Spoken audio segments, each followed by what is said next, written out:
ನಾನು ನಿಮ್ಮ ಎಸ್ಟ್ರೀಮ್ ಮೀಡಿಯಾ ಕನ್ನಡ ಮಾಡುವ ನಮಸ್ಕಾರಗಳು. ಪೆಪ್ಸಿ ಕಂಪ್ನಿ ಅಂದರೆ ಯಾರಿಗೂ ಸಹ ಗೊತ್ತಿರಲ್ಲ ಹೇಳಿ. ನಿಮಗೆಲ್ಲರೂ ಪೆಪ್ಸಿ ಕಂಪ್ನಿಯ ಬಗ್ಗೆ ಸಂಪೂರ್ಣವಾದ ಮಾಹಿತಿಯನ್ನು ತಿಳಿಸ್ಕೊಡ್ತೀನಿ ಬನ್ನಿ ಈ ವಿಡಿಯೋದಲ್ಲಿ. ಈ ಪೆಪ್ಸಿ ಕಂಪ್ನಿಯು ಸುಮಾರು 1893ರಲ್ಲಿ ಔಷಧಿ ವ್ಯಾಪಾರಿ ಮತ್ತು ಕೈಗಾರಿಕೋದ್ಯಮ ಕೊಲ್ಯಾಬ್ ಬ್ರ್ಯಾಂಡಮ್ನಿಂದ ಈ ಪೆಪ್ಸಿ ಕಂಪನಿಯು ಆರಂಭವಾಗುತ್ತದೆ.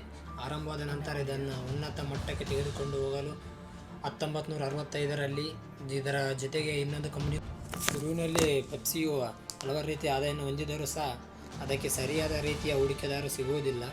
ಅದಕ್ಕಾಗಿ ಇದು ಮುಂದಿನ ದಿನಮಾನಗಳಲ್ಲಿ ಜಾಹೀರಾತನ್ನು ಕೊಡಲು ಸಿದ್ಧವಾಗಿರುತ್ತದೆ. ಅದಾದ ನಂತರ ಇದರ ಯಶಸ್ಸು ಕೂಡ ಬಹುಬೇಗನೆ ಸಿಕ್ಕಿತು ಎಂದು ಹೇಳಬಹುದು. ಅದೇ ರೀತಿಯಲ್ಲಿ ಪೆಪ್ಸಿ ಕಂಪನಿಯು ಎಷ್ಟು ಬೇಗ ಬೆಳೆಯುತ್ತೋ ಅಷ್ಟು ಬೇಗನೆ ಸಹ ವಿನಾಶವನ್ನು ಅಥವಾ ದಿವಾಳಿಯಾಗಲು ಆರಂಭವಾಗುತ್ತದೆ. ಏಕೆಂದರೆ ಇಲ್ಲಿ ಪೆಪ್ಸಿ ಕಂಪನಿ ಮಾಡಿರುವ ಒಂದು ಮಿಸ್ಟೇಕ್ ಏನಪ್ಪ ಅಂದರೆ ಹೂಡಿಕೆದಾರರ ಮೇಲೆ ಅತಿ ಹೆಚ್ಚು ನಂಬಿಕೆಯನ್ನು ಇಟ್ಟಿರುತ್ತದೆ. ಹೂಡಿಕೆದಾರರು ಯಾವಾಗ ಪೆಪ್ಸಿಯಿಂದ ದೂರ ಉಳಿಯಲು ಆರಂಭ ಮಾಡುತ್ತಾರೋ ಆವಾಗ ಪೆಪ್ಸಿ ಕಂಪನಿಯು ಅತಿ ಬೇಗನೆ ದಿವಾಳಿಯಾಗಲು ಆರಂಭವಾಗುತ್ತದೆ. ಆದ್ದರಿಂದ ಪೆಪ್ಸಿ ಕಂಪನಿಯು ಭಾರತದಲ್ಲಿ ಸಹ ಹಲವಾರು ಪ್ರಖ್ಯಾತಿಯನ್ನು ಹೊಂದರೂ ಸಹ ಇದರ ದಿವಾಳಿ ಸಂಬಂಧ ಅತಿ ಹೆಚ್ಚಾಗಿ ಹೂಡಿಕೆ ಮಾಡಿರುವ ಹೂಡಿಕೆದಾರರು ಪೆಪ್ಸಿಯೊಂದಿಗೆ ಯಾವತ್ತಿಗೂ ಸಂಬಂಧವನ್ನು ಇಟ್ಟುಕೊಳ್ಳಲು ಬಯಸುವುದಿಲ್ಲ. ಆದ್ದರಿಂದ ಇದು ಪೆಪ್ಸಿ ಕಂಪನಿಯು ಜಾಹೀರಾತು ಕೊಡಲು ಶುರು ಮಾಡುತ್ತದೆ. ಸ್ಟಾರ್ಟಿಂಗ್ ಇದರ ಜಾಹೀರಾತುಗಳು ಒಂದು ಒಳ್ಳೆಯ ರೀತಿಯಲ್ಲಿದ್ದರೂ ಸಹ ಇದಕ್ಕೆ ಯಾವ ರೀತಿಯ ಒಳ್ಳೆಯ ಲಾಭವನ್ನು ದೊರಕುವುದಿಲ್ಲ.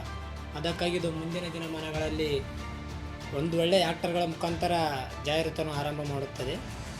ಅದಾದ ನಂತರ ಈ ಜಾಹೀರಾತುಗಳು ಬಂದ ನಂತರ ಪೆಪ್ಸಿ ಕಂಪನಿಯ ಆದಾಯವನ್ನು ಒಂದು ರೀತಿಯಲ್ಲಿ ಭಾರತದಲ್ಲಿ ಅಂತೂ ಊಹಿಸಲು ಸಾಧ್ಯವಾಗದಷ್ಟು ಲಾಭವನ್ನು ಈ ಪೆಪ್ಸಿ ಕಂಪನಿಯು ಆರಂಭ ಮಾಡುತ್ತದೆ. ವಿದೇಶಗಳಲ್ಲೂ ಸಹ ಹಲವಾರು ರೀತಿಯ ಕಂಪನಿಗಳನ್ನು ಹೊಂದಿದರೂ ಇದಕ್ಕೆ ಆದಾಯ ಹೇಳಕ್ಕೂ ಆಗದಿರೋಷ್ಟು ರೀತಿಯಲ್ಲಿ ಬರಲು ಆರಂಭವಾಗುತ್ತದೆ. ಇದು 125 ವರ್ಷಗಳ ಕಾಲ ತನ್ನ ಆದಾಯವನ್ನು ಎಂದಿಗೂ ಬಿಟ್ಟುಕೊಡಲು ನಿರಾಕರಿಸುವುದರಿಂದ ಇದರ ಆದಾಯದ ಮಟ್ಟ ಬರುತ್ತಲೇ ಜಗತ್ತಿನ ಮಟ್ಟದಲ್ಲಿ ಒಂದು ರೀತಿಯ ಉನ್ನತ ಕಂಪನಿಯಾಗಿ ಬೆಳೆಯಲು ಆರಂಭವಾಗುತ್ತದೆ. ಅದಾದ ನಂತರ ಈ ಪೆಪ್ಸಿ ಕಂಪನಿಯು ಪೆಪ್ಸಿ ಎಂಬ ಎರಡು ರೀತಿಯ ಕಂಪನಿಯನ್ನು ಆರಂಭ ಮಾಡುತ್ತದೆ. ಪೆಪ್ಸಿ ಮತ್ತು ಕೋಲಾ ಎರಡು ವಿಲೀನವಾಗಿ ತಮ್ಮ ಬಿಸ್ನೆಸ್ಸನ್ನು ಆರಂಭ ಮಾಡಲು ಶುರು ಮಾಡುತ್ತದೆ. 125 ವರ್ಷಗಳ ನಂತರ ಸುಮಾರು 1913ರಲ್ಲಿ ಈ ಕಂಪನಿಯು ವಿನಾಶ ಅಥವಾ ದಿವಾಳಿ ಆಗಿತ್ತು ಎಂದು ಹೇಳಬಹುದು.